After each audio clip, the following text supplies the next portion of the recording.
कि जब हुजूर नबी अलैहिस्सलाम ने मोहम्मद अली जना को कहा जा मोहम्मद अली पाकिस्तान बना, तो दिल में ख्याल आया तीन दुश्मन है, हिंदू है, अपने भी हैं, उसके बाद जो है ना वो अंग्रेज भी है, किस तरह लड़ूंगा। हुजूर ने फरमाया don't worry I am with you, और तू ना घबरा मैं तेरे नाल। अस्सलाम वालेकुम, कैसे हैं आप लोग? उम्मीद है आप सब बिल्कुल ठीक, सेहतमंद और सलामत होंगे। तो आज हम फिर से देखने वाले हैं हमारे मीठे मीठे प्यारे प्यारे हरे भरे लाल पीले रंग बिरंगी और रंगीले कबर परस्तों की कुछ अजीब और गरीब वीडियोस। तो शुरुआत करते हैं। अगर गरीबी है गरीबी है गरीबी है, समझ रहे हैं? कारोबार छोटा है तो मुझसे सुन ले आज कारोबार को बड़ा करने का तरीका। इंशाल्लाह बोले, इंशाल्लाह। नमाज की पाबंदी के साथ इंशाल्लाह बोले, इंशाल्लाह। बावजू रहा करो, गौस पाक का नाम लेते रहा करो। खुदा की कसम मैं कुरान सर पे उठा के बता दूं, आप मालदार हो जाओगे। अगर तुम्हारे पास अमीर होने का फॉर्मूला है, तुम गौस का नाम लेने से अमीर हो जाते हो, तो फिर हमसे चंदा क्यों लेते हो? नहीं, क्यों लेते हो चंदा? जगह जगह पर तुम लोगों ने चंदे के डब्बे लगा रखे हैं, जगह जगह से तुम चंदे लेते हो, ऑनलाइन चंदे लेते हो, ऑफलाइन चंदे लेते हो, मस्जिदों में चंदे लेते हो, दरसगाह जो है आपके वहां चंदे लेते हो, आपके जलसे होते वहां भी चंदे लेते हो। तो फिर इस चंदे का करते क्या हो? एक काम करो, गौस का नाम लो और भाई अमीर हो जाओ। तो भाई चंदा लेते क्यों हो? ये जो बंदा बयान कर रहा है, इस बयान के भी ये पैसे लेगा? नहीं, एक काम करो, गौस का नाम लो और अमीर हो जाओ। चंदा क्यों लेते हो फिर? दुनिया में जो अमीर तरीन मुल्क हैं या फिर लोग हैं, या तो वो क्रिश्चियन हैं या फिर वो वहाबी हैं। क्रिश्चियन जो है वो आपके गौस को जानते नहीं हैं, और वहाबी जो है वो आपके गौस का नाम लेते नहीं है, वो सिर्फ अल्लाह का नाम लेते हैं। आप तो लिस्ट में हो ही नहीं, आपके पास तो फॉर्मूला भी मौजूद है कि अमीर कैसे होना है, फिर भी आप चंदे ले रहे हो, फिर भी आप लोगों से चंदा इकट्ठा कर रहे हो। क्यों नहीं आप लोग अपने गौस का नाम लेते हो और अमीर हो जाते हो? और ये अमीर होने का फॉर्मूला जो है ये सहाबा को नहीं मालूम था, उन्होंने तो भूख की वजह से पेट पर पत्थर बांधे हैं, और ये जो है ये अमीर होने का तरीका सिखा रहे हैं लोगों को, और खुद चंदा ले रहे हैं। आप जिसे गौसे आजम कहते हैं, यानी कि शेख अब्दुल कादिर जिलानी, वो अल्लाह के वली थे, मैं भी मानता हूँ, मैं उनकी इज्जत करता हूँ, लेकिन गौसे आजम नहीं है। अल्लाह के सिवा कोई गौसे आजम नहीं है। जब उनकी वफात हुई ना, तो उनकी जो कब्र है उसके ऊपर जो इमारत बनी है, वो इमारत जो बनी है ना, वो भी चंदे के पैसों से ही बनी है। वहां पर भी चंदे इकट्ठा किए गए, और उनका जो आस्थाना है ना, वहां पर भी चंदे के डब्बे लगे हुए हैं, और वहां पर भी लोग चंदे देते हैं। अरे आपके गौसे आजम तो खुद अपनी जो मज़ार है वो नहीं बना पाए, और आप बात करते हैं कि वो आपको अमीर बना देंगे। नहीं, मतलब बेवकूफ़ी की हद होती है। वैसे तो ये लोग पीरों की करामात सुनाते हैं कि किस तरह से पीर साहब ने सोने का पेड़ बना दिया, किस तरह से पीर साहब ने सोने का अंडा बना दिया, किस तरह से पीर साहब ने हीरे जवाहरात जो है वो बनाए। लेकिन जैसे ही चंदे मांगने का वक्त आता है, तब ये लोग अल्लाह के नाम पर चंदे मांगते हैं। या अल्लाह पाक, जो कोई शबे बरात में, बल्कि पूरे शाबान के महीने में दावत इस्लामी को कम से कम 1500 रुपए, या जो करेंसी दूसरे मुल्कों में हो, दूसरे मुल्कों वाले ये कमो बेश इस 1500 रुपए के आसपास मतलब जमा करवा दे दावत इस्लामी के लिए, तो या अल्लाह पाक इससे पहले उसको ईमान पर, उसको इससे पहले मौत ना देना, जब तक कलमा ना पढ़ ले, और इसका हाथ जो है हमेशा ऊंचा रहे, नीचे ना हो, इसकी तिजोरी हमेशा भरी रहे, और फाका मस्ती ना आए, किसी का मोहताज ना हो, सिर्फ तेरे दर का मोहताज रहे, और जन्नतुल फिरदौस में तेरे प्यारे हबीब सल्लल्लाहु अलैहि वसल्लम का पड़ोसी बन जाए। अल्लाहुम्मा आमीन बिजाए खातमिन नबिय्यीन सल्लल्लाहु तआला अलैहि वसल्लम। और अल्लाह पाक, जो बेचारा दे ही नहीं सकता ना, मेरी को मदनी बेटी ऐसी गरीब है ये कुछ भी नहीं दे सकती, तो उसके दिल में एक कैफियत अफसोस की पैदा हो, उसके हक में भी ये दुआएं कबूल फरमा ले। जी हाँ, ये वही मदीने का कुत्ता, मदीने का कुत्ता तो मैं मशहूर हूँ, सगे मदीना तो मेरा लक़ब है। यानी कि इलियास कादरी हैं, जो कि कैमरा आने से पहले अंधों को ठीक करते थे, जो गूंगे होते थे उनको ठीक करते थे, और जिनको बीमारियां होती थी उनको ठीक करते थे।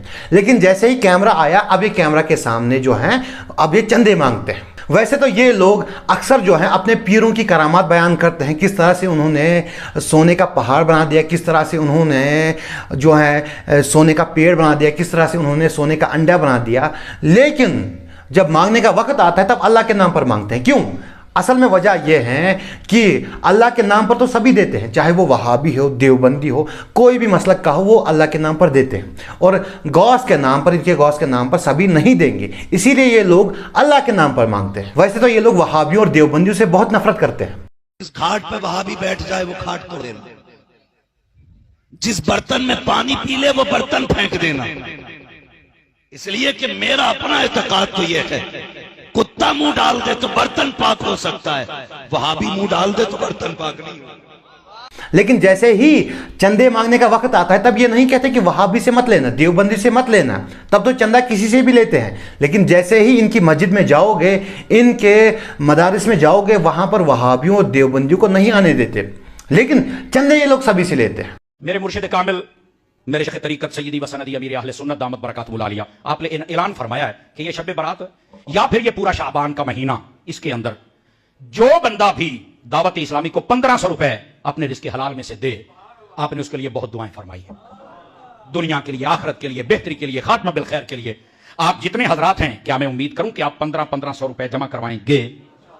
तरगीब के तौर पर फकीर सबसे पहले 1500 रुपए जमा करवाता है, तरगीब के तौर पर। तो आप जितने हजरात तशरीफ फरमा हैं, ये कोई निगरान हो तो वो मेरे 1500 रुपए कबूल फरमा ले, और आप जितने हजरात हैं, ये जब भी निगरान आएंगे तो फिर उनको अता कर दीजिएगा। तो आप हजरात भी कोशिश, हजरत शाह साहब तशरीफ ला रहे हैं, आ जाइए। तो अगर आप अभी देना चाहें तो सुभान अल्लाह, और अगर आप बाद में देना चाहें तो तब भी सुभान अल्लाह। ये देखिए, आशिकाने रसूल को कहा जाए तो मदीना मदीना। ये 1500 रुपए आज दे दे, कल दे दे, परसों दे, रमजान शरीफ में दे दे, आपके लिए दुआ हो, जज़ाकल्लाह, अल्लाह बरकत अता फरमाए, और अमीर आले सुन्नत की दुआओं को वसूल कीजिए। ये जो बंदा आप देख रहे हैं चंदा मांगते वक्त कितना शांत है, कितना मतलब कितना क्यूट बना हुआ है चंदा मांगते वक्त, लेकिन जैसे ही इसको चंदा मिल जाता है फिर ये कुछ ऐसा बिहेव करता है। यतीमुल इल्म यजीदुल फिक्र खबीसुन नस्ल वल अस्ल वल अक्ल मनहूस शक्ल कबीहुल अक्ल अखबसुन नास अरजलुन नास अफ्तनुन नास। तो ऐसे मनहूस शक्ल कबीहुल अक्ल यतीमुल इल्म यजीदुल फिक्र खबीसुन नस्ल वल अस्ल वल अक्ल। चंदा मांगते वक्त ये लोग बहुत शरीफ होते हैं। चंदा मांगते वक्त भाई मेरे ये बहुत शरीफ होते हैं। इंसान कहता है कि इनको अपनी जान दे दे, इतने शरीफ हो जाते हैं। लेकिन चंदा मिलने के बाद इनके जो हाथी के दांत होते हैं वो दिखाने के और होते हैं और खाने के और होते हैं। मुझे ये बात समझ नहीं आती कि ये लोग आखिर इन पैसों का करते क्या है, जो ये चंदे लेते हैं इन पैसों का करते क्या। अब बहुत सारे लोग जिसमें अतारी मौजूद होंगे कि सीना चौड़ा करके आएंगे, अहमद तबरेज, ये लोग इन पैसों से मदारिस बनाते हैं और बच्चों को पढ़ाते हैं। तो कौन सा एहसान करते हैं, कौन सा एहसान करते हैं मेरे भाइयों? दावत इस्लामी की जो मदारिस हैं उसमें फीस ली जाती है। जी हाँ, फीस ली जाती है। बहुत सारे लोगों को गलत फहमी है कि दावत इस्लामी की जो मदारिस हैं वो फ्री है। नहीं, फ्री नहीं है, वहाँ पर फीस ली जाती है। और यही तो प्राइवेट स्कूल करते हैं कि वो हमसे फीस लेते हैं और बच्चे पढ़ाते हैं। तो मेरे भाई फिर क्या फ़र्क रहा? लेकिन प्राइवेट स्कूल जो है वो हमसे चंदा नहीं लेते, लेकिन दावत इस्लामी वाले जो हैं एक तो चंदा भी लेते हैं और फीस भी लेते हैं। आप चंदा लेते हो, फिर भाई आपको गरीबों के बच्चों को फ्री पढ़ाना था, लेकिन नहीं, आप उनसे फीस मांगते हो, वो पढ़ नहीं पाते। मेरे भाई ये जो चंदा आप लेते हैं गरीबों का हक है। अगर आप ये चंदा ना लो तो हम ये किसी गरीब को देंगे और फिर वो गरीब जो है किसी ना किसी जगह अपने बच्चे को पढ़ाएगा इन्हीं चंदे के पैसों से। लेकिन आप गरीबों का हक मारते हैं, वो चंदा खा जाते हैं, खुद को लेते हैं वो चंदा, और फिर जब गरीब का बच्चा आपके पास पढ़ने आता है उसे फीस मांगते हैं। ये क्या बात हुई कि आप चंदा भी लेते हो और आप फीस भी लेते हो? या तो आप चंदा लो और बच्चों को फ्री पढ़ाओ, या तो आप फीस लो और जो फिर फीस अदा कर सके उसको पढ़ाओ, जैसा कि प्राइवेट स्कूल करते हैं। आप लोगों ने गरीबों का हक मारा, जो सदका उनको मिलना चाहिए था, जो ज़कात उनको मिलनी चाहिए थी, वो आपने हड़प कर लिया और आप उनके बच्चों को भी नहीं पढ़ाते हैं। ये तो सरासर जुल्म है। ये लोग ऑनलाइन चंदे लेते हैं, ऑफलाइन चंदे लेते हैं, जहां भी देखो चंदे लेते हैं। और इंटरनेशनल जो मुल्क है, सारे मुल्क जो है वहां से भी चंदे लेते हैं। अरबों रुपए इनके जमा होते हैं और आज तक इन्होंने हिसाब नहीं दिया कि इन पैसों का किया क्या जाता है। जिन मदारिस और तालीमी इदारों के नाम पर इन्होंने चंदे इकट्ठा किए हैं वहां पर ये लोग फीस लेते हैं। अब बहुत सारे लोग कहेंगे अहमद तबरेज फिर इन पैसों का होता क्या है, क्या किया जाता है? तो मेरे भाई जो ये इंडिया के चक्कर लगाते हैं, जो ये लोग बाकी कंट्रीज जो है वहां पर घूमने जाते हैं, उन पैसों से वही होता है। उन पैसों से, उन चंदे के पैसों से अयाशा की जाती हैं। ये लोग वो खुद को हड़प कर जाते हैं। जी हाँ, खुद को हड़प कर जाते हैं। हालांकि इनका जो बड़ा वाला पीर है, यानी कि मदीने का कुत्ता इलियास कादरी, वो कहता है कि मैं ज़कात का मुस्तहिक हूं। इस वक्त जैसे जब मैं बैठा हूं, मुझ पर ज़कात फर्ज नहीं है, मुझ पर ज़कात फर्ज नहीं है, बल्कि नऊज़ु बिल्लाह में ज़कात मांग नहीं रहा। अल्लाह इससे महफूज रखे, मेरे को, मेरी आल को भी महफूज रखे। वो अगर जैसे कोई मुझे ज़कात देना, उसकी ज़कात हो जाएगी। मैं इस पोजीशन में हूं। वाह मेरे भाई वाह, इलियास कादरी जो है वो ज़कात का मुस्तहिक है, ठीक है, मान लेते हैं। तो मेरे भाई ये क्या है फिर? ये जो प्रोटोकॉल है, ये जो लंबी लंबी गाड़ियां हैं, ये आई कहाँ से? ये आई कहाँ से? आप तो ज़कात के मुस्तहिक हैं, है ना? ये फिर गाड़ियाँ आई कहाँ से? और ये जो आपने मकान बनाया है ये आया कहाँ से?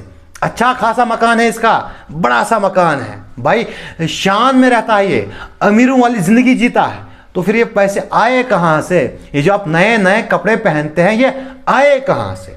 मेरे भाइयों, इलियास कारी का क्लेम है कि वो ना तो दावत इस्लामी से पैसा लेता है, ना उसने जो अजीबोगरीब किताबें छापी हैं उससे पैसे लेता है, और ना ही किसी दीनी मजलिस से पैसे लेता है। मतलब कहीं भी ये पैसे नहीं लेता, और ना ही इसका कोई काम है, कोई भी कारोबार नहीं है। फिर ये पैसा आता कहाँ से है? आता कहाँ से है? ये राज तो भाई ये बयान कर दो ये राज। और इलियास कादरी कहता है कि मैं ज़कात का मुस्तहिक हूँ, मैं गरीब हूँ। मेरे भाई, ऐसा गरीब हर कोई बनना चाहता है कि मेरे पास गाड़ियाँ हो, 10-12 गाड़ियाँ हो, मेरे पास बड़ा सा घर हो, और शाम को पकवान पकाए जा रहे हो, रोटियाँ और बोटियाँ यूँ बड़ी बड़ी रोटियाँ हो और बड़े बड़े पकवान हो।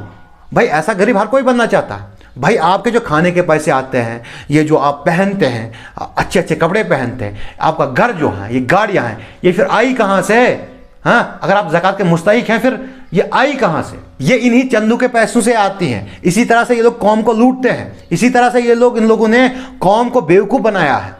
और दावत इस्लामी के नाम पर इन्होंने बहुत इन लोगों ने चंदे खाए हैं, बहुत पैसे खाए हैं इन लोगों ने। आप खुद देख लेना, इनकी 30,000 40,000 मैक्सिमम 1 लाख तनख्वाह होती है, लेकिन पता है इनकी करोड़ों की प्रॉपर्टी होती हैं, करोड़ों की प्रॉपर्टी है इनकी।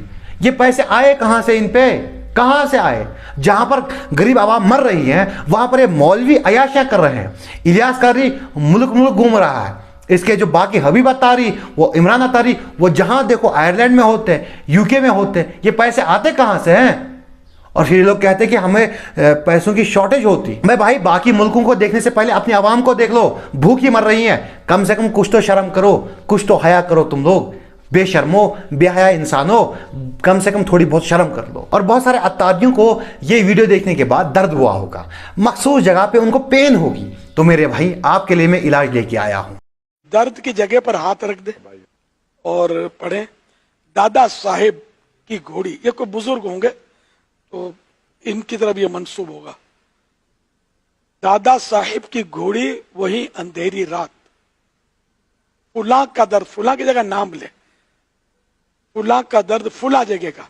मसलन जैद का दर्द सर का जाए, सर पे आप दम करना चाहते हैं तो यूं कहें, दादा साहेब की घोड़ी वही अंधेरी रात, जैद का दर्द सर का जाए, यही लगी मेरी आस। ये पढ़कर 3 मरतबा पढ़े और दम कर दे। अब आप दर्द की जगह पर हाथ रखना और कहना, बाबा साहब की घोड़ी वही अंधेरी रात। लेकिन भाई, घोड़ी से थोड़ा दूर रहना, ठीक है? ओके। खैर, आज की वीडियो यहीं तक थी। अगर आपको वीडियो पसंद आई हो तो वीडियो को लाइक करना, चैनल को सब्सक्राइब करना और वीडियो को ज़्यादा से ज़्यादा शेयर करना। मिलते हैं अगली वीडियो में। अस्सलामु अलैकुम।